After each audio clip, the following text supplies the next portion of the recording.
नमस्कार। प्लांटेक्स में आपका स्वागत है और हमेशा की तरह जो है आपसे निवेदन है प्लांटेक्स को सब्सक्राइब करें, बेल आइकन जरूर दबाएं, हमारे वीडियोस को लाइक करें एंड फ्रेंड्स एंड फैमिली के साथ भी शेयर जरूर करें। दोस्तों, एक दो डिफेंस रिलेटेड समाचार हैं जिस पर चर्चा आज करना चाहते हैं। एक तो है कि हमारे रसिया से जो S-400 सिस्टम जो आने वाला था, 3 यूनिट आ चुके थे। हमने 5 के ऑर्डर दिए थे, 5 रेजिमेंट्स के। 3 रेजिमेंट्स की सप्लाई हो चुकी थी और 2 पेंडिंग थी। चूँकि रशिया में भी थोड़ा सप्लाई चेन इश्यूज और प्रॉब्लम्स थी यूक्रेन वार की वजह से, तो ये डिले हुआ। लेकिन अब कल ही जो है ये खबर निकल कर कि 4th रेजिमेंट जो है वो भारतीय सेना को डिलीवर कर दी गई है और 5वीं रेजिमेंट भी हो सकता है अगले 2006-8 महीने में जो है भारत को डिलीवर कर दी जाए। तो इससे भारत का जो है एयर डिफेंस सिस्टम और मजबूत होने वाला है।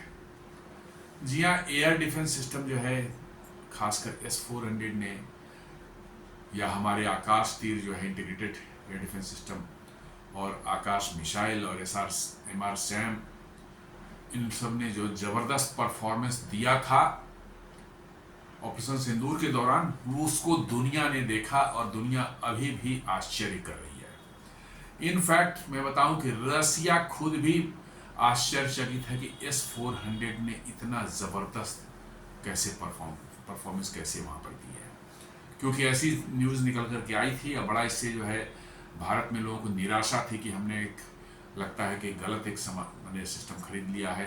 क्योंकि कुछ जगहों पे निकल कर के आई कि यूक्रेन ने उनके एयर डिफेंस सिस्टम S-400 को ही नष्ट कर दिया। जी हाँ, जो कि ड्रोन्स, मिसाइल्स, एयरक्राफ्ट से बचाने थे का जिसका काम था, वो खुद ही अटैक पे नष्ट हो गया। और भारत में काफ़ी निराशा थी, इस पर बड़ी चर्चा हो रही थी इधर उधर कई न्यूज़ में, कई चैनल्स में जो है कि शायद हम लोगों ने भूल कर दी।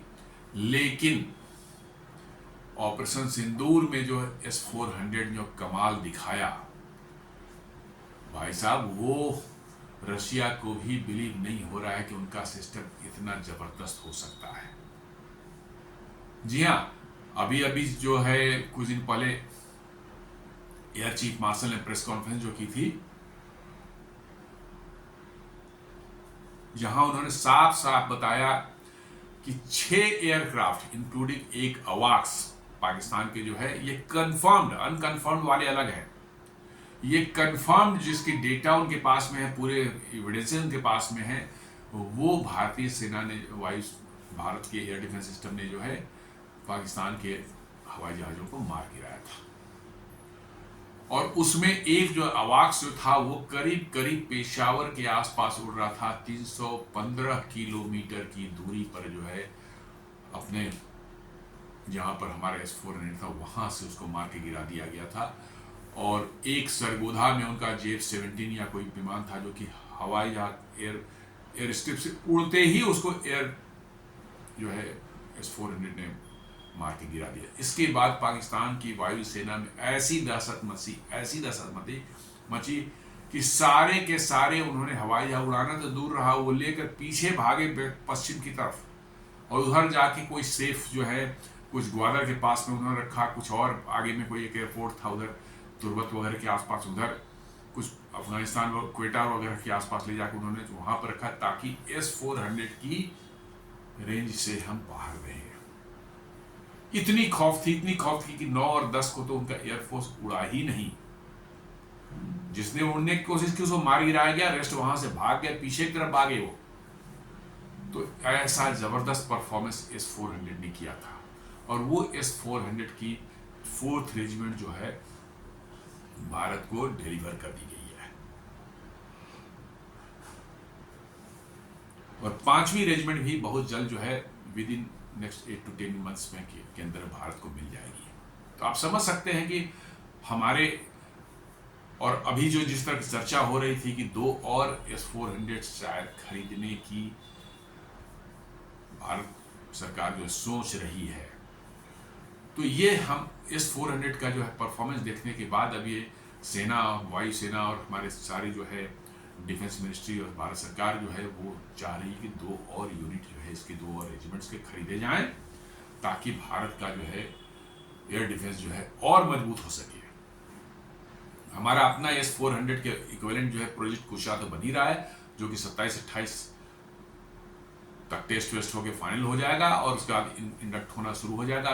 उसमें करीब करीब S-400 जैसा ही है, रादर इनसे ज़्यादा एडवांस्ड है वो।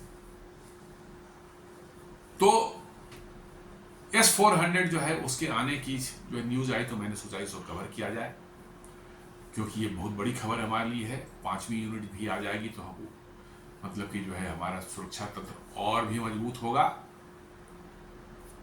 और इससे पाकिस्तान और चीन को चिंतित होना स्वाभाविक है। जी हाँ, S-400 का जो प्रदर्शन रहा सिंदूर, ऑपरेशन सिंदूर में, उसने सिद्ध किया कि ये दुनिया का सर्वश्रेष्ठ जो है एयर डिफेंस सिस्टम है एट प्रेजेंट, और इसने जो है पाकिस्तानी वायुसेना के छक्के छुड़ा कर रख दिए। और अभी एक और न्यूज़ है कि S-400 में जो इंटरसेप्टर मिसाइल्स उससे निकलती हैं, उन मिसाइल्स का भी इंडिजिनस प्रोडक्शन जो है भारत में जो है करने की प्लान किया जा रहा है। जी हाँ, अभी तक जो मिसाइल्स उसमें आए हुए हैं वो सब रसिया से आए हुए बने हुए हैं, लेकिन मिसाइल्स की अभी जरूरत पड़ती रहती है। ऑपरेशन सिंदूर के दौरान ही जो है करीब उसके 15-20 मिसाइल उसके छोड़े गए थे। 14 मिसाइल इनफैक्ट बताते हैं कि 14 मिसाइल S-400 से फायर किए गए थे। तो मिसाइलों की जरूरत पड़ेगी फ्यूचर में, और ज़्यादा संख्या में जरूरत पड़ेगी जब ये इंटेंस वार कोई हो जाता है तो इसलिए उसके इंटरसेप्टर मिसाइल्स अब भारत में बनेंगे, इसकी भी घोषणा हो चुकी है। इसके साथ एक बड़ा ज़बरदस्त न्यूज़ है, और वो है अभी तक तो हम भारत में इंडिजिनस मैन्युफैक्चरिंग की, डिफेंस मैन्युफैक्चरिंग की बात करते थे। देश में जो इंडिजिनस मैन्युफैक्चरिंग हो रही है डिफेंस की, उसकी अब आज एक न्यूज़ निकल के क्या आ रही है, टाटा एडवांस सिस्टम्स जो है ये मोरक्को में जो है अपना एक प्लांट लगाने जा रहे हैं, जहां पर वो प्रोडक्शन करेंगे किसका, वैप व्हील्ड आर्मर पर्सनल कैरियर। ये टाटा का एक वो है प्रोडक्ट है, DRDO का डिजाइन है, wheeled armour personnel carrier 8x8 type का व्हीकल है ये, जिसमें कि पूरी सुरक्षा के साथ जो है आपके सोल्जर्स जो हैं, आपके सैनिक जो हैं, एक लड़ाई के मैदान में कहीं एक जगह दूसरे को ट्रांसपोर्ट किया जा सकता है। और इस पर फ्यूचर में आप लाइट गन लगा करके जो है इसको एज ए कॉम्बैट व्हीकल में भी तब्दील कर सकते हैं। और वो प्लान चल रहा है कि इसके ऊपर जॉन कोकरेल का टर्रेट लगा करके जो है इसको कन्वर्ट किया जाए, जिससे 105 mm के जो है गोले दागे जा सकते हैं फील्ड में दुश्मनों पर। तो ये बहुत ही मतलब कि जो है एडवांस्ड व्हीकल है और एम्फीबियस व्हीकल है। एम्फीबियस का मतलब है जमीन पर चल सकता है और पानी में भी चल सकता है, नदी नालों को पार कर सकता है, फ्लोट करते हुए तैरते हुए पार कर सकता है। भारतीय सेना में भी थोड़ी संख्या में शामिल हुए, बहुत ज्यादा संख्या में शामिल हुए। मुझे आश्चर्य है कि क्यों नहीं भारतीय सेना बड़े ऑर्डर्स दिए हैं। मुझे लगता है कि अमेरिका जो अपना जो है गेम कर रहा था, खेल चल रहा था स्ट्राइकर को भारत में घुसाने के लिए। स्ट्राइकर उसकी जो है आर्मर्ड का पर्सनल कैरियर जो है, और बकवास है, बिल्कुल बकवास है। उसके इंजन अंडर पावर्ड है। लद्दाख टेस्टिंग में वो फेल हो गया था बुरी तरह से, फिर भी अमेरिका उसको देने चक्कर में शायद हमारे आर्म फोर्सेज उसी चक्कर में जो है वैप को टाटा कर्स्ट, इसका नाम है कर्स्टेल, टाटा कर्स्टेल, इसको टेक्निकल नाम WhAP of the wheel armour personnel carrier, शायद इसके बड़े ऑर्डर्स नहीं दिए हैं। और नहीं दिए हैं तो बहुत बुरी बात है। इंडिजिनस प्रोडक्शन को आप नहीं सपोर्ट करते, ये बहुत बुरी बात है, भारत सरकार को देखना चाहिए। लेकिन मोरक्को ने इसका इंटेंसिव टेस्टिंग करके जो है इसको क्लियर कर दिया है, और बड़ी संख्या में शायद 300-400 के लगभग में जो है वो टाटा कर्स्टेल को जो है अपने आर्मी के लिए जो है वो खरीदने वाले हैं। और इन्होंने एक एग्रीमेंट किया है टाटा एडवांस सिस्टम लिमिटेड के साथ में, ये एक प्लांट लगाएंगे मोरक्को में और वहीं इसका प्रोडक्शन करेंगे और वहाँ की आर्मी को देंगे, और यदि अफ्रीका में भी किसी देश को इसकी रिक्वायरमेंट होगी तो वहीं से अफ्रीका से एक्सपोर्ट करेंगे। अब देख लीजिए किस लेवल पर हम लोग जा रहे हैं। अभी तक हमारे सारे डिफेंस सिस्टम जो है वो आते थे कहाँ से, बाहर से आते थे, इंपोर्ट होते थे। पिछले कुछ सालों 10 सालों में हमने डिफेंस मैन्युफैक्चरिंग में धीरे धीरे अपने कदम बढ़ाने शुरू किए, और अब हम बड़े तादाद में जो है बना रहे हैं डिफेंस मैन्युफैक्चरिंग जो करें। लास्ट ईयर ही करीब करीब 1.5 लाख करोड़ का जो है डिफेंस मैन्युफैक्चरिंग हुआ है भारत में, और 23,000 करोड़ का हम लोगों ने जो है डिफेंस एक्सपोर्ट भी किया है। अब नेक्स्ट लेवल पर हम जा रहे हैं। जी हाँ, भारत में बनाने से ऊपर उठ करके जो है हम अपना प्लांट जो अपने फ्रेंडली कंट्री जो है वहां पर भी लगा करके उनको सप्लाई करेंगे, और उनके आसपास के देशों को भी एक्सपोर्ट करने वाले हैं। तो ये तो बहुत बड़ी एक मार्क शिफ्ट है कि भैया हम पूरा का पूरा इंपोर्ट करते थे, और आज हम दूसरे देशों में प्लांट लगा रहे, मैन्युफैक्चरिंग प्लांट लगा रहे हैं, और उनको हम अब सप्लाई करने वाले हैं, और वहीं से आसपास के अन्य देशों को जो है हम एक्सपोर्ट करने वाले हैं। तो India Morocco sign MOU to deepen defence cooperation. जी हाँ, भारत और मोरक्को के बीच में एक डिस्कशन हुआ है, MOU साइन हुआ है, जिसमें कि दोनों देशों के डिफेंस मिनिस्टर जो है प्रेजेंट थे, और उनके बीच में एक MOU साइन किया हुआ है कि भाई भारत और मोरक्को के बीच में डिफेंस कोऑपरेशन और बढ़ाया जाएगा, और उसी के तहत जो है ये एग्रीमेंट हुआ है टाटा एडवांस सिस्टम्स लिमिटेड का किसके साथ, मोरक्को के डिफेंस मिनिस्ट्री के साथ में, और ये वहाँ पर प्लांट लगाएंगे, वहीं वहाँ मैन्युफैक्चर करेंगे। पहले मोरक्को की आर्मी जो है उनकी रिक्वायरमेंट फुलफिल होगी, और उसके बाद आसपास के देशों में भी जो है इसका निर्यात किया जाएगा वहाँ से। वहीं पर डिफेंस मिनिस्टर राजनाथ सिंह ने कहा, defence minister Rajnath Singh said India's push for self reliance in defence is critical for countries sovereignty. उन्होंने कहा है कि भाई कंट्री की सॉवरेनिटी के लिए जो है हमारा डिफेंस प्रोडक्शन में जो है आत्मनिर्भर होना निहायत ही जरूरी है। इससे जरूरी काम और कुछ भी नहीं है अपनी सॉवरेनिटी की रक्षा करने के लिए, क्योंकि आज के दिन में डिफेंस इक्विपमेंट्स जो है यदि आप बाहर से मंगाते हैं तो आप अपने लिए बहुत बड़ा एक ब्लैकमेलिंग का सोर्स क्रिएट करते हैं। जी हाँ, जब आपको रिक्वायरमेंट होगी, क्रिटिकल रिक्वायरमेंट होगी, वैसा समय आएगा, कोई वार छिड़ जाएगा, कोई एडवर्स सिचुएशन आ जाएगी, उसी समय आपकी नस दबाने के लिए, कमजोर नस दबाने के लिए आपका कोई सप्लाई रोक दिया जाएगा, और आपका पूरा का पूरा जो है देश की सुरक्षा खतरे में पड़ जाएगी।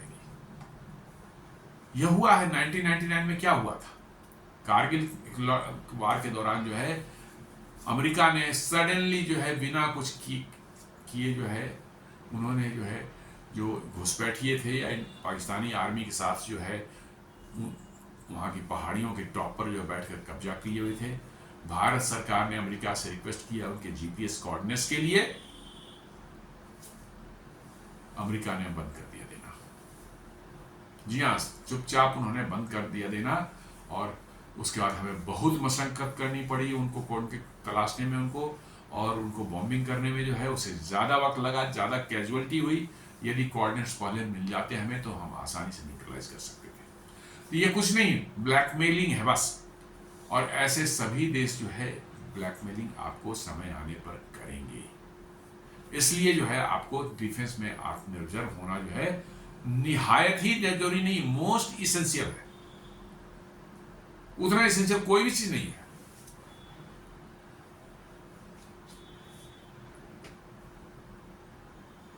आपने देखा होगा कैसे भारतीय हथियारों ने जो है, चूंकि हमारे अपने बने हुए थे, हमने अपने रिक्वायरमेंट अपने सिचुएशन के हिसाब से उनको डिजाइन किया था, उनको बनाया था, और क्या जबरदस्त परफॉर्मेंस उन्होंने किया था हमारे इंडिजिनस हथियारों ने। ऑपरेशन सिंदूर दौरान में हमने जो है चाइनीज एयर डिफेंस सिस्टम जो पाकिस्तान लगे हुए थे उनको बाईपास कर दिया, ऑलमोस्ट उनको न्यूट्रलाइज कर दिया, उनमें कुछ भी नहीं बने, हमारे एक भी सिस्टम उनका काम नहीं कर रहा था, और हमने 23 मिनट में ही उनके 9 एयर बेसेस को जो है उड़ाकर खाक कर दिया, और वहाँ की सेना जो है पाकिस्तान की वायुसेना सारे बचे खुचे हवाई जहाज लेकर पीछे भागे हैं वेस्टर्न की एरिया तक, ताकि S-400 की रेंज से बाहर हो जाएं, और हवा में उनके करीब करीब 6 जो कंफर्म्ड है, वैसे ज़्यादा भी हो सकते हैं, और जमीन पर करीब करीब 13-14 हवाई जहाज उनके डिस्ट्रॉय हो गए।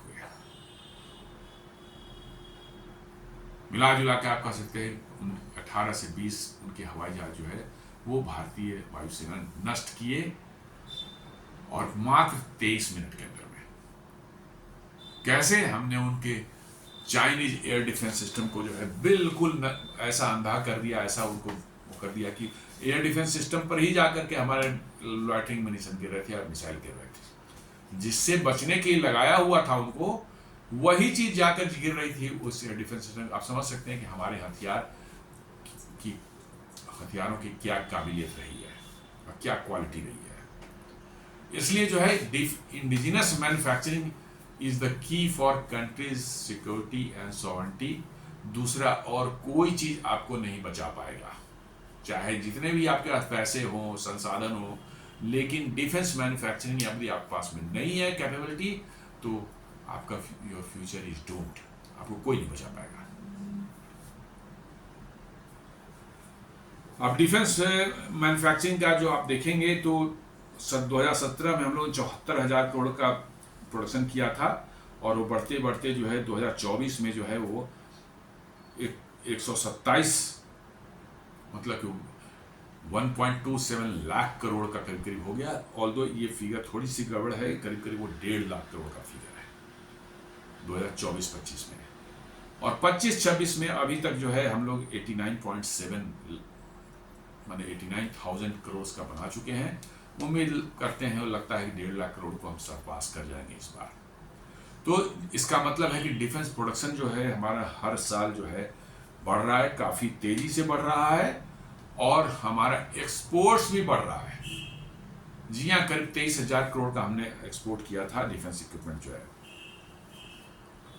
Total value of defence exports in रुपये करोड़ से आप देखेंगे तो आपको 2024-25 में जो है ये करीब करीब जो है आपको 23,000 करोड़ के लगभग में है, जो कि आज से 10 साल पहले 500-600 करोड़ हुआ करता था। 12-13 के आसपास में आप देख लें तो ये अराउंड 700 करोड़ के लगभग में थे, और आज ये 23,000 करोड़ पहुंच चुका है, और ऐसा लगता है कि 2030 तक जो है ये शायद 50,000 करोड़ को क्रॉस कर जाए। ज़्यादा ही होगा, मैं तो कम बोला था, मतलब कि जो कंजर्वेटिव फिगर दे रहा हूँ, इट मे क्रॉस 50,000 करोड़। तो डिफेंस मैन्युफैक्चरिंग में बड़ी तेजी से बढ़ रही है, और साथ साथ डिफेंस का एक्सपोर्ट्स भी जो है हमारा जो है तेजी से बढ़ रहा है। बहुत से देश हैं, फिलीपाइंस है, आर्मेनिया है, अब हमारा जो है साइप्रस के साथ भी डिस्कशन हुआ है, ग्रीस के साथ भी डिस्कशन हुआ है, अफ्रीका के कई एक देश हैं, मोरक्को के साथ मैं बता ही रहा हूँ। तो ये दिखा रहा है कि हम अब हमारे हथियारों पर दुनिया को भरोसा हो चला है। हमारे हथियारों की रिलायबिलिटी, क्वालिटी और प्राइसिंग, जी हाँ, प्राइसिंग भी जो है ये डैम चीप है as compared to the American arms. जो परफॉर्मेंस हमारे एयर डिफेंस सिस्टम ने सिंदूर में दिखाया, ऑपरेशन सिंदूर में दिखाया, आप देख लें, इजराइल जो कि पूरी तरह से अपने एयर डिफेंस सिस्टम पर और साथ साथ American patriot and third batteries पर डिपेंड करता है, उनकी क्या हालत हुई जब ईरान ने अपने बैलिस्टिक मिसाइल की झड़ी लगा दी ईरान पर। जो है अभी जो ईरान ने अटैक किया था, इजराइल ने अटैक किया था ईरान पर, तो कितने मिसाइल उनके एरिया में गिरे, शहरों में गिरे, बिल्डिंग्स में गिरे, बहुतों कैजुअलिटी हुई, मरे, काफ़ी लोग मरे, मैसिव डैमेज हुआ, काफ़ी डैमेज हुआ। और थर्ड और पैट्रियट में अमेरिकन मिसाइल जो है इतने महंगे हैं, इतने महंगे आप सोच नहीं सकते, वो सब जो है धरे के धरे रहे, कुछ काम नहीं किया। और वहीं भारत के ऑपरेशन सिंदूर में ऑपरेशन जो आपके इंडिजिनस सिस्टम्स हैं या उसके साथ S-400 के साथ में क्या ज़बरदस्त काम किया। 90% से ज़्यादा मिसाइल्स तो उनके जो है अपने ही क्षेत्र में पाकिस्तान के अंदर में ही मार के गिरा दिए, 2-4-10% जो घुसे उनको बॉर्डर पर ही मार के गिरा दिया गया। तो ये है क्वालिटी, इसलिए दुनिया अब भरोसा कर रही है आपके हथियारों पर। India now among top 20 arms exporter nation. जी हाँ, जब आप पहले टॉप आर्म्स इंपोर्टर होते थे, अब आप जो है टॉप 25 आर्म्स एक्सपोर्टर की लिस्ट में आपका नाम आ चुका है। पहले आप इसमें कहीं नहीं हुआ करते थे। About 100 domestic companies are exporting a wide range of defense products and equipment such as Dornier 228 aircraft, artillery guns, BrahMos missiles, Pinaka rockets and launchers, radars, simulators and armored vehicles, the survey noted. ये सब तो कुछ items मैंने गिनाए हैं, इसके बाद बहुत है। स्मॉल आर्म्स हैं, मैंने एम्यूनिशंस हैं, जो गोले बारूद बनते हैं, तोप की गोले या बंदूक की गोली है, ये सब बनते हैं। टॉर्पीडो जो है वो है, आपके हेलीकॉप्टर्स जो हैं वो हैं। कितनी चीज़ें आपको गिनाओ, बहुत चीज़ें जो हैं हम आप एक्सपोर्ट कर रहे हैं, हंड्रेड्स ऑफ आइटम्स हैं। ये तो बस कुछ कुछ इंपॉर्टेंट जो बड़े आइटम्स थे उनकी नाम गिराई गई। तो ये अब आपको आपका दुनिया के आर्म्स मार्केट में जो है भारत की भी एक जगह बन चुकी है। और अच्छे देश सब जो फिलीपाइंस ने लिया है आपसे, ब्रह्मोस लिया है, इंडोनेशिया और वियतनाम भी करीब है, नज़दीक है ब्रह्मोस जैसी मिसाइल खरीदने के जो है। आर्मेनिया को आपने जो है काफ़ी कुछ दिया है, एटैक्स गन्स दिए हैं, 155 में होविट्जर जो है वो दिया है, आपने पिनाका रॉकेट लॉन्चर्स दिए हैं, आकाश मिसाइल सिस्टम दिया है। ऑपरेशन सिंदूर के बाद तो आकाश मिसाइल सिस्टम के बहुत ज़्यादा क्वेरीज आ रही भारत के पास में। जी हाँ, आकाश मिसाइल डिफेंस सिस्टम के एयर डिफेंस सिस्टम के लिए जो है दुनिया भर से कितनी क्वेरी, 10-20 क्वेरीज आ चुकी है कि भाई क्या है, हम इवेल्युएट करना चाहते हैं और देखना चाहते हैं कि कैसे काम करता है, और जरूरत पड़े तो हम खरीद भी सकते हैं। तो इसका मतलब आपके हथियारों की क्वालिटी और रिलायबिलिटी पर दुनिया को भरोसा हो चला है। और अब धीरे धीरे जो अमेरिकी हथियार या चाइनीज हथियारों पर लोगों की वो रहता था, उन पर जो है धीरे धीरे भरोसा अब खत्म हो रहा है। और भारत भी एक इम्पॉर्टेंट आर्म्स एक्सपोर्टर के रूप में दुनिया में उभर रहा है। और सबसे बड़ी चीज होती है, आपने किसी देश को आर्म्स बेचा है तो आपकी लीवरेज वहां बढ़ जाती है, उनकी डिपेंडेंसी हो जाती है आप पर, उसको मेंटेन करने के लिए, स्पेयर सप्लाई करने के लिए, उसका ओवरऑलिंग के लिए जो आपकी डिपेंडेंसी, तो आपके स्ट्रेटेजिक रिलेशंस बन जाते हैं उस देश के साथ में। तो वो एक आपका साझेदार जैसा हो जाता है, और जरूरत पड़ने पर जियो पॉलिटिक्स में जब होगा तो आपको उसका साथ मिलता है। ये सबसे बड़ी चीज है आर्म्स एक्सपोर्ट का। आप किसी देश से खरीदते हैं, आपकी डिपेंडेंसी उस पर हो जाती है, आप कैसे मेंटेन करेंगे उसको, आप कैसे उसका जो आर्म्स है उसे भरपाई करने के लिए, रिप्लेनिश करने के उसी के पास जाना पड़ता है, ओवरऑल कराना है उसी के पास जाना पड़ता है। तो आपको उस पर डिपेंडेंसी बढ़ती है, आपके रिलेशंस उसके डिफरेंट तरह के हो जाते हैं। भारत के प्राइवेट सेक्टर्स भी बड़े तेजी से बढ़ चढ़ करके इसमें हिस्सा ले रहे हैं। बहुत तेजी से जो है उनका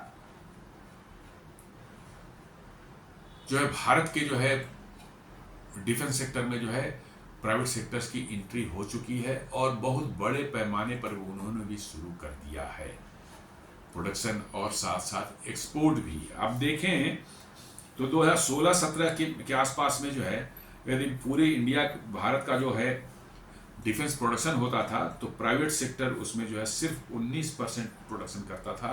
आज वो बढ़ करके 24-25 में 23.5 या 24% के आसपास पहुंच गया है।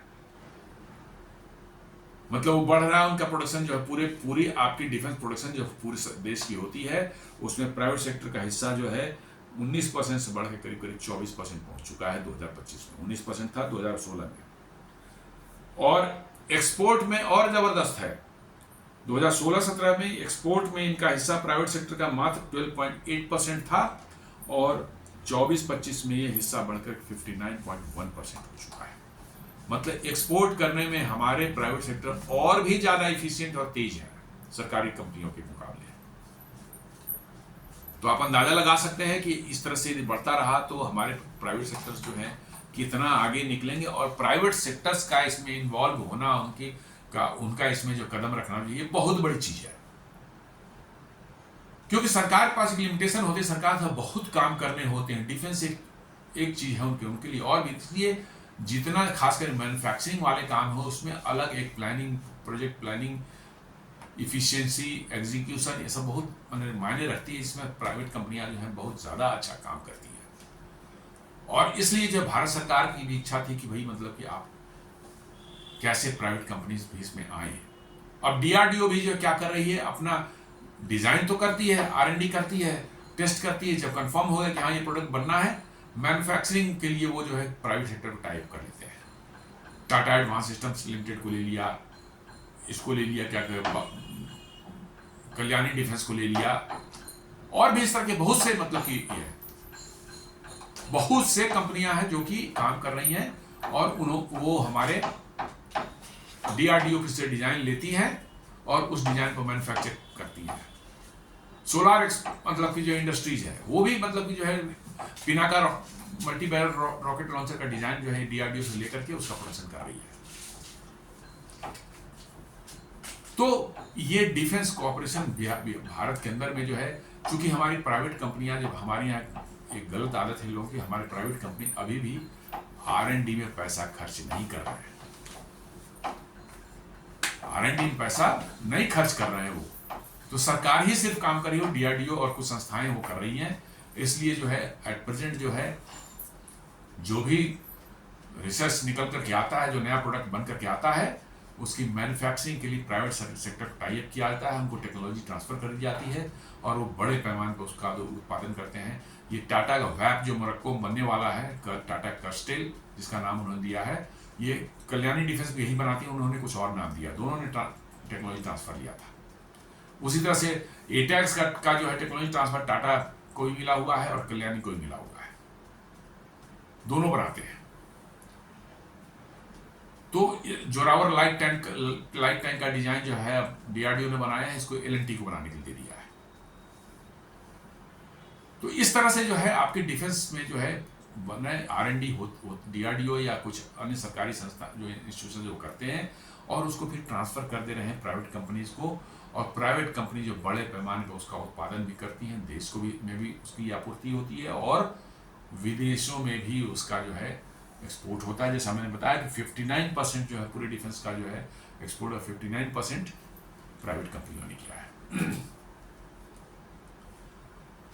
तो अब ये प्रश्न उठा कि मोरक्को को क्यों चुना गया, मोरक्को के साथ ही क्यों हमने ऐसा किया है। तो दो तीन चीजें हैं। मोरक्को जो है एक ऐसे लोकेशन पर है, आप देखेंगे एकदम बिल्कुल नॉर्थ वेस्ट कॉर्नर अफ्रीका का जो है वहां पर है, और बिल्कुल सामने में जो है Gibraltar, across the straight of Gibraltar जो है हार्डली 7-8 किलोमीटर का है। उसके बाद जो है उस पर तरफ जो है क्या शुरू हुआ था, यूरोप, वहां से स्पेन शुरू हो जाता है, और आपका जो है आगे आपके यूरोप में तक पहुंचते। जियोग्राफिकली वो ऐसा जगह है कि जहां से आप कवर कर सकते हैं यूरोप को और अफ्रीका को और साथ में अटलांटिक वाले रीजन को भी जो है।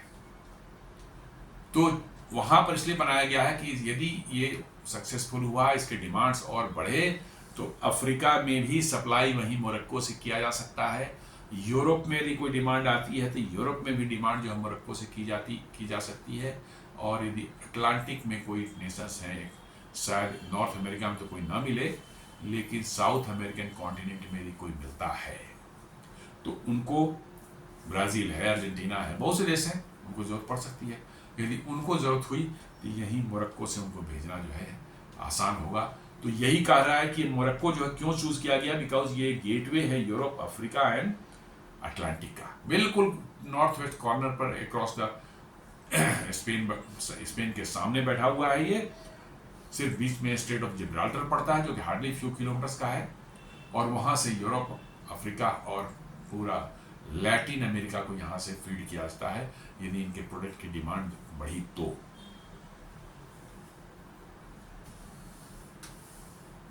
मोरक्को's Royal Armed Forces partner with Tata Advanced Systems Limited for local production of wheeled armor platform. This will be Morocco's first large defense manufacturing plant and the first defense manufacturing plant by an Indian defense OEM situated outside India.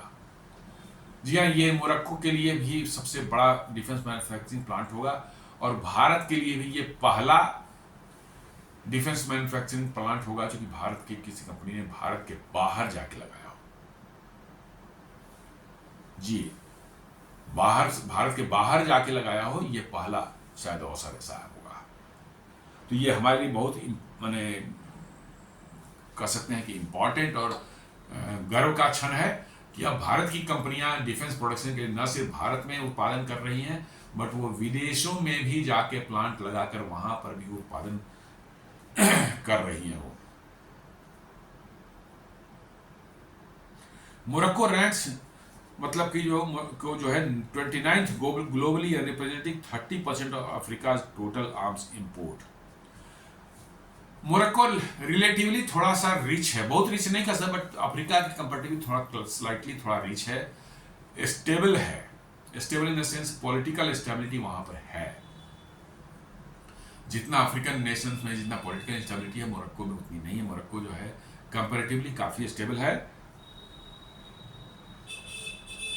और Africa के total arms जितना import करते हैं African countries मिला करके उसमें 30% जो है मोरक्को खुद अकेले इंपोर्ट करता है। इसका मतलब आर्म्स इंपोर्ट करने की मोरक्को की जो है कैपेसिटी है और अफ्रीका में काफी बड़ी कैपेसिटी अफ्रीका के हिसाब देखें तो इसलिए प्लांट लगाया गया कि मोरक्को का खुद का कंजम्पशन ज्यादा होगा और वहां से और कोई अफ्रीकन देश चाहेंगे वहां से उनको भी एक्सपोर्ट किया जा सकता है। Partnership with TSL represents a hybrid co-production model where critical subsystems are manufactured in India and final integration in Morocco, maximizing value addition to both countries. अच्छा बता रहे हैं कि इसमें जो एग्रीमेंट है उसमें कि क्रिटिकल जो सिस्टम्स एंड सब सिस्टम्स हैं वो भारत में बनेंगे और उनको वहाँ भेजा जाएगा, एक्सपोर्ट करके भेजा जाएगा और वहाँ पर जो है उनको फाइनली जो है असेंबल करके जो है फाइनल प्रोडक्ट जो है टाटा कर्स्टेल जिसको बोलते हैं वो तैयार होगा जो कि मोरक्को की आर्मी की रॉयल मोरक्को आर्मी को मिलेगी। इससे क्या होगी, भारत के अंदर भी प्रोडक्शन होगा। इसका मतलब है कि भारत के अंदर भी एक्टिविटी होगी, भारत के अंदर भी जॉब्स क्रिएशन होंगे और मोरक्को के अंदर में असेंबली होगी, प्लांट वहां लगे तो वहां पर भी जॉब्स क्रिएशन हो सकते हैं। माने ऐसा नहीं कि सारा वहीं बनेगा और भारत में कुछ नहीं, भारत में भी क्रिटिकल और सब क्रिटिकल सिस्टम जितने हैं सारे यहाँ बनेंगे।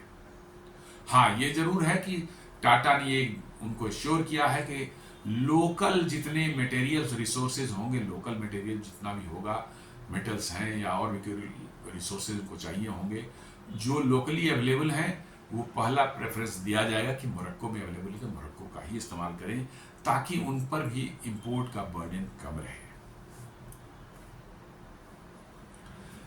मोरक्को एक प्राइम लोकेशन है, gateway to Africa, Europe and Africa and Europe, plus साथ साथ जो है पॉलिटिकली स्टेबल है। और मैं तो मान रहा हूँ कि अब अफ्रीका एंड यूरोप के साथ साथ जो लैटिन अमेरिका को भी आप देखें वहाँ से बहुत दूर नहीं है, अटलांटिक में 5-6 हज़ार किलोमीटर आपको सिर्फ जाना है। तो अटलांटिक के जो है खासकर लैटिन अमेरिका के देश भी इसके पोटेंशियल कस्टमर्स हो सकते हैं और साथ साथ पॉलिटिकली स्टेबल है ये कंट्री। वहाँ के बारे में बहुत ज़्यादा नहीं सुनते हैं हम लोग कि बहुत कोई गड़बड़ी हुई क्या होगी, तो ये एडवांटेज है। Strategic partnership India Morocco defence MOU plus inter historic ministerial visit. जी हाँ, राजनाथ जी अभी गए थे मोरक्को और वहाँ पर उन्होंने MOU साइन किया भारत और मोरक्को के बीच में डिफेंस कॉर्पोरेशन बढ़ाने के लिए और साथ साथ जो इस प्लांट का वहाँ पर जो है एग्रीमेंट हुआ है जो मोरक्को के रॉयल आर्म फोर्सेस और टाटा एडवांस सिस्टम लिमिटेड साथ हुआ। Rising market, Africa's growing demand for drones, armoured vehicles and surveillance. Africa में जो है आर्म्स की डिमांड बढ़ रही है और इसलिए जो है उस हिसाब से भी आप देखेंगे तो मोरक्को में प्लांट लगाना आपको एक पोटेंशियली जो है ऐसा लगता है कि अफ्रीकन कंट्रीज में इसकी डिमांड बढ़ेगी और बहुत से देश इसको खरीदने के लिए तत्पर होंगे और ये मोरक्को से ही जो प्रोड्यूस करके जो है उनको दिया जा सकता है आसानी से। Cost and logistic edge, lower cost plus proximity, efficient defence exports. जी हाँ, यदि अफ्रीका से डिमांड आती है या यूरोप से भी आती है तो यूरोप के बहुत पास है, अफ्रीका में तो है ही है, तो आपको लॉजिस्टिक कॉस्ट बहुत कम होंगे और साथ साथ बहुत नज़दीक रहेंगे, रहने के कारण जो है आपकी जो है इफिशिएंट डिफेंस एक्सपोर्ट हो सकते हैं। जी हाँ, बहुत इफिशिएंसी आपकी जो है काफ़ी अच्छी, क्विकली आप उनको डिलीवर कर सकते हैं। Tata advance systems limited has emerged as a prime corporate sector in India's defense transformation through sophisticated portfolio plus platforms। जी हाँ, टाटा एडवांस सिस्टम जो है बहुत बड़ा एक इकोसिस्टम तैयार कर रहा है और एक बहुत ज़बरदस्त मतलब कि जो है एक डिफेंस मैन्युफैक्चरिंग कंपनी के रूप में उभर रहा है। और इसके पास दो हैं, पोर्टफोलियोज भी हैं और प्लेटफॉर्म्स दोनों हैं। मैन्युफैक्चरिंग फॉर ग्लोबल ओईएम्स, जी हाँ, ग्लोबल ओईएम्स के लिए भी ये मैन्युफैक्चर कर रहे हैं। साथ साथ जो है building platforms with foreign IPs, अपना प्लेटफॉर्म भी बना रहे हैं जिसमें फॉरेन इंटेलेक्चुअल प्रॉपर्टी के साथ में जो लेकर के जो है उनसे कोलैबोरेशन करके उनसे मतलब लाइसेंस प्रोडक्शन भी खुद कर रहे हैं। और साथ साथ developing indigenous IP for strategic products, और अपना इंडिजिनस जो है इंटेलेक्चुअल प्रॉपर्टी भी डेवलप कर रहे हैं और प्रोडक्ट्स उससे बन रही है। तो हर फील्ड में जो है यदि इंडिजिनस है तो इंडिजिनस में हम बना रहे हैं, यदि नहीं इंडिजिनस अवेलेबल है तो हम फॉरेन आईपी के साथ किसी इंटेलेक्चुअल प्रॉपर्टी जिनके पास है उनके पास से कोलैबोरेशन करके हम बना रहे हैं, और नहीं तो उनसे उन्हीं का सामान उनके लिए कॉन्ट्रैक्ट मैन्युफैक्चरिंग पर बना रहे हैं। तो हर तरह से टाटा एडवांस सिस्टम लिमिटेड जो है अपने आप को जो है एक प्राइम डिफेंस मैन्युफैक्चरिंग कंपनी के रूप में एस्टेब्लिश कर चुका है। आप इनको क्लाइंट्स को देखें, कस्टमर्स देखेंगे तो बोइंग A64 अपाची है, पिलाटस PC-12 एयरक्राफ्ट बनाने वाली कंपनी वो है। देन लॉकहीड मार्टिन के C-130J सुपर हरक्यूलिस के लिए लेते हैं। देन बोइंग का CH-47 चिनूक है। बोइंग 777 एंड 777X जो है एयरक्राफ्ट बनाते हैं सिविलियन एयरक्राफ्ट, उसके लिए भी ये काम कर रहे हैं। लॉकहीड मार्टिन के F-16 ये के लिए जो है बनाते हैं। क्या आप ऊपर देख रहे हैं, AS-64 अपाची के लिए जो है एरो स्ट्रक्चर्स एंड मेटालिक्स पूरा फ्यूजलाज बनाते हैं उसके लिए। पिलाटस PC-12 के लिए एरो स्ट्रक्चर्स बनाते हैं ये। देन हरक्यूलिस C-130J के लिए जो है एरो स्ट्रक्चर्स एंड मेटालिक्स तैयार करते हैं ये। CH-47 चिनूक हेलीकॉप्टर के लिए एरो स्ट्रक्चर्स एंड मेटालिक्स बनाते हैं ये। Boeing 777 and 777X aircraft civilian aircraft के लिए एरो स्ट्रक्चर्स एंड मेटालिक्स बनाते हैं। लॉकहीड मार्टिन F-16 के लिए भी एरो स्ट्रक्चर्स बनाते हैं ये। बोइंग 73 मैक्स के लिए एरो स्ट्रक्चर्स एंड कंपोजिट्स जो है वो तैयार करते हैं ये। बोइंग 787 के लिए मेटालिक्स एंड कंपोजिट्स ये सप्लाई करते बनाते हैं, उनको सप्लाई कर रहे हैं। एयरबस A320 के लिए metallics and composites and Airbus A350 के लिए मेटालिक्स एंड कंपोजिट्स। आप देख लें दुनिया के टॉप ब्रांड्स हैं, बोइंग है, आपको जो है एयरबस हैं, लॉकहीड मार्टिन है, इन सबों के लिए ये काम कर रहा है टाटा एडवांस सिस्टम लिमिटेड, और कॉम्प्लेक्स काम कर रहा है। एरो स्ट्रक्चर्स और कंपोजिट्स बनाना कोई छोटे मोटे काम नहीं है, लोहा लकड़ा का काम नहीं है। It is highly specialised and highly cumbersome job, और ये बहुत ही मैंने वैल्यू वाइज देखेंगे इसका तो एक्सपेंसिव है। पूरे एयरक्राफ्ट का, बोइंग एयरक्राफ्ट का स्ट्रक्चर यदि आप बना दे रहे हैं, उसको फ्यूजलाज बना दे रहे हैं जो कि सबसे बड़ा कंपोनेंट था किसी एयरक्राफ्ट का, ये बहुत ही एक्सपेंसिव होता है और साथ साथ जो है बहुत ही टेक्नोलॉजिकली कॉम्प्लेक्स भी होता है। तो सोच देखिए इतने बड़े बड़े अपने कस्टमर्स के लिए काम कर रहे हैं, और जो काम कर रहे हैं वो कितने हाई लेवल का काम है। तो they have come out as a prime defence manufacturing company.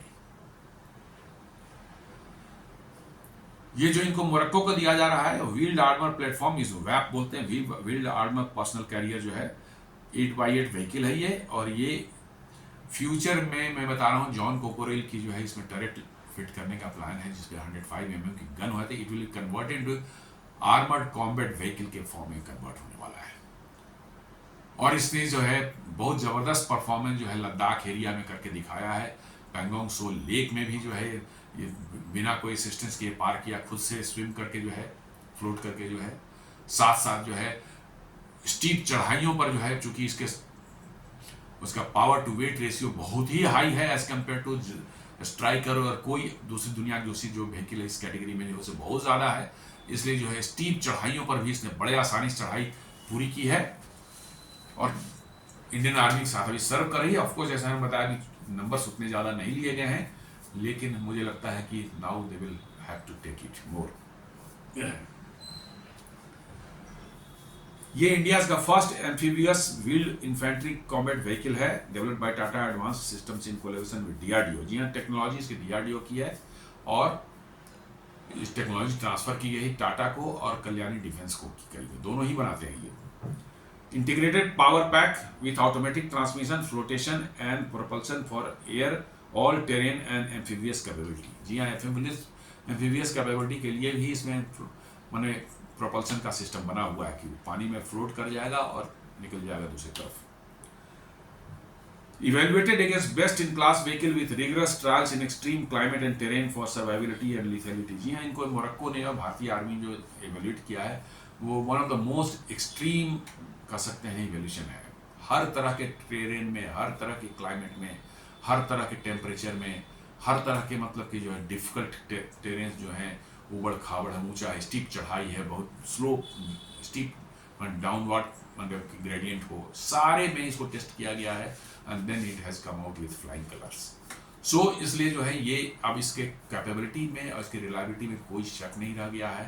तभी इतनी टेस्टिंग बाद एक विदेश का कोई है, बाहर की का देश है मोरक्को, उसने जो इसको सेलेक्ट किया है कि भाई हमारे देश में बनाइए और हमको सप्लाई कीजिए। तो अब ये वर्क आ कि how can make India for the world. जी हाँ, make in India, make for the world जो है ये मोदी जी कहते ही हैं भाई इंडिया में बनाओ और बाहर भेजो, बाहर बेचो। तो मेक फॉर द वर्ल्ड जो है वो अब होता हुआ धीरे धीरे लगता है दिख रहा है डिफेंस सेक्टर में। पहला ये एक इनिशिएटिव है कि बाहर जा के देश में जा करके जो है एक मैन्युफैक्चरिंग फैसिलिटी जो है इस्टेब्लिश की जा रही है, और वो भी टाटा एडवांस सिस्टम लिमिटेड द्वारा, जो कि देश की एक नामी गिरामी कंपनी है और जिसकी रिलायबिलिटी पर कोई शक किसी को नहीं है। So make in India and make for the world जो मोदी जी का नारा है, ये मुझे लगता है कि कहीं ना कहीं इसमें साकार होता हुआ दिख रहा है। और जी हाँ, ये जरूरी है कि आपका फुटप्रिंट जो है दूसरे देशों में भी हो, ताकि आपकी एक मतलब कि स्ट्रैटेजिक प्रेजेंस जो है उन देशों में जो है जहां आप करते हैं आपकी हो जाती है, और उन देशों से आपके रिश्ते भी बिल्कुल एक डिफरेंट लेवल पर चले जाते हैं। और इसलिए जो आज के जियोपॉलिटिक्स जितना वॉलेटाइल सिचुएशन है, वहां पर आपको अपने इस तरह के कुछ फ्रेंड्स बना के रखने होंगे जो कि डिफिकल्ट टाइम में जो है आपका साथ दे सके।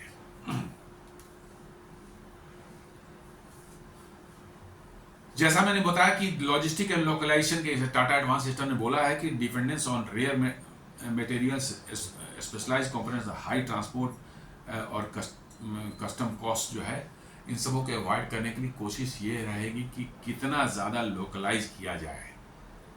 जो भी अवेलेबल हो मोरक्को में, जो भी सामान अवेलेबल हो उसको उसी को इस्तेमाल किया जाए। ये नहीं कि सब चीज़ हम बाहर से मंगा, जैसे चाइनीज कहीं जाते हैं तो छोटे छोटे नटबोल्ट भी हो चाइना से ही मंगाएंगे। तो इन्होंने जो है टाटा में कहा कि नहीं, मोरक्को में जो चीज़ अवेलेबल है हम उसका इस्तेमाल करेंगे, और जो नहीं अवेलेबल है वो हम बाहर से लाएंगे। Quality and certification, strict global standard, any lapse demand credibility. तो क्वालिटी का तो मैंने आप बता सकते हैं, कर सकते हैं, टाटा पर भरोसा कर सकते हैं। टाटा ने आज तक कभी क्वालिटी के मामले में धोखा शायद ही कभी दिया हो, और ये टेस्टेड, ये प्लेटफॉर्म बिल्कुल रिगरसली टेस्टेड है। हर क्लाइमेटिक कंडीशन में, हर जियोग्राफिकल कंडीशन में जो है, हर टोपोग्राफिकल कंडीशन में इसको टेस्ट किया जा चुका है। इसलिए अब इस पर कोई शक नहीं जाहिर कर सकता कि ये काम नहीं करेगा। जियोपॉलिटिकल रेगुलेटरी रिस्क एक है, ठीक है, आजकल दुनिया में होता है कि आर्म्स वगैरह किसी देश को भेज दीजिए। रसिया से जैसे देख रहे हैं वाइल के लिए डोनाल्ड ट्रंप ने क्या तमाशा खड़ा रखा है। तो ये थोड़ा जियोपॉलिटिकल रिस्क रहते हैं, तो आपको थोड़ा ध्यान रखना पड़ेगा कि जिस देश से कर रहे हैं कोई ऐसा देश ना हो जिसमें सारी दुनिया टूट पड़े और आप पर सेंक्शन वेंक्शन लगा दे। ये थोड़ा सा देखने की बात है। हालांकि इसमें कोई समस्या मुझे नहीं लगती कि कोई इसके लिए इतना ज़्यादा हंगामा होगा।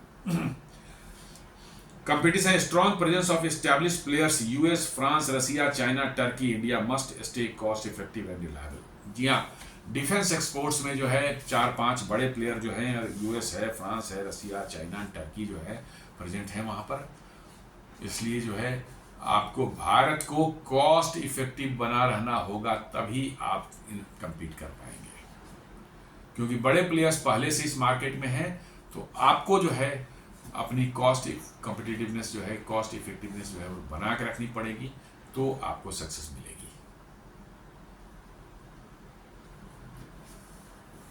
Then sustaining innovation R&D is costly, risk of prioritizing production over long-term technological advancement। जी हैं, R&D को जो है आपको जारी रखना पड़ेगा, क्योंकि सस्टेन करना है यदि आपको आर्म्स मार्केट में जो है दुनिया के, तो आपको इनोवेशन लगातार आपको अपने प्रोडक्ट्स में इनोवेशन करनी पड़ती, इनोवेट करते रहना पड़ेगा। आप ये नहीं कर सकते कि एक बार मैंने कुछ बना लिया बस मैं यही बेचता रहूंगा, यही बेचता रहूंगा, यही बेचता नहीं। तब तो आप थोड़े दिनों बाद जो है आपकी पूरी मार्केट से आउट हो जाएंगे। आपको नए नए प्रोडक्ट्स लाने पड़ेंगे और पुराने प्रोडक्ट्स में भी इनोवेट करके नए फीचर्स और उनको और इफेक्टिवनेस बढ़ा करके जो है लानी पड़ेगी, तभी आप आर्म्स मार्केट में दुनिया में सर्वाइव कर पाएंगे। ये आसान नहीं है, सबसे टफ मार्केट है, आर्म्स मार्केट सबसे टफ मार्केट है। ये नहीं कि हमने कुछ जूते चप्पल बनाए, कपड़े बनाए, कोई सामान बनाए, वॉशिंग मशीन, फ्रिज बनाए, एयर कंडीशनर बनाए, बेच दिया, नहीं, वो चीज़ नहीं है।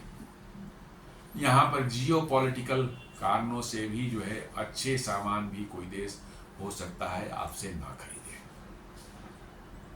जी हाँ, क्यों हम लोग कहते हैं कि अमेरिका से जो है हम क्रिटिकल कोई ऐसा सामान हमें नहीं लेना चाहिए। अमेरिका के सामान खराब नहीं होते, लेकिन फिर भी हम लोग कहते हैं कि नहीं क्रिटिकल सामान अमेरिका से नहीं लेना, क्योंकि अमेरिका आपको धोखा दे देता है।